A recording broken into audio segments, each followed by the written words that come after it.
The data sources topic and the data collection methods.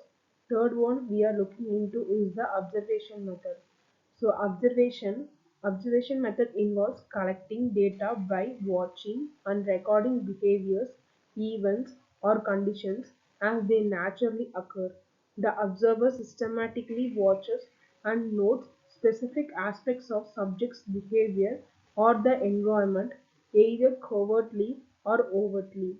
So advantage is it provides real-time authentic data without reliance on self-reported information. The disadvantage is observer bias can influence the results, and the presence of an observer might alter subject's behavior.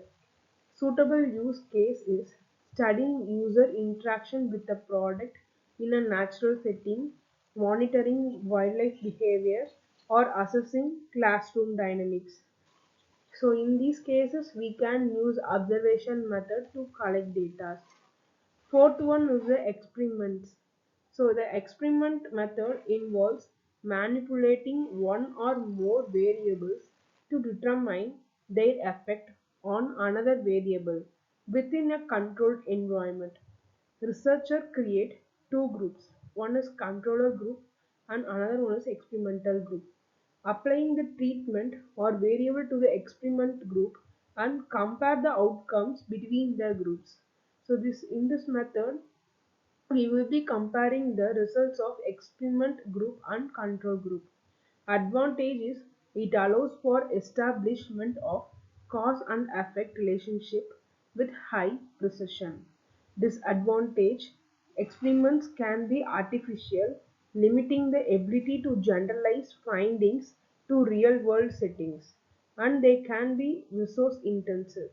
Suitable use case is testing the efficacy of a new drug, assessing the impact of new teaching method, or evaluating the effect of a marketing campaign. Fifth one is the focus group. The focus group method involves gathering a small group of people to discuss specific topic or product facilitated by a moderator. A group of 6 to 12 participants engages in guided discussion led by a moderator who asks open-ended questions to elicit opinions, attitudes and perception. Advantage is it provides in-depth insights and diverse perspectives through interactive discussions, revealing the reasons behind the participants' thoughts and feelings. Disadvantage results can be influenced by dominant participants or groupthink, and findings are not easily generalized due to the sample size. The suitable use case exploring the customer attitudes towards a new product, gathering a feedback on marketing campaign or understanding the issues.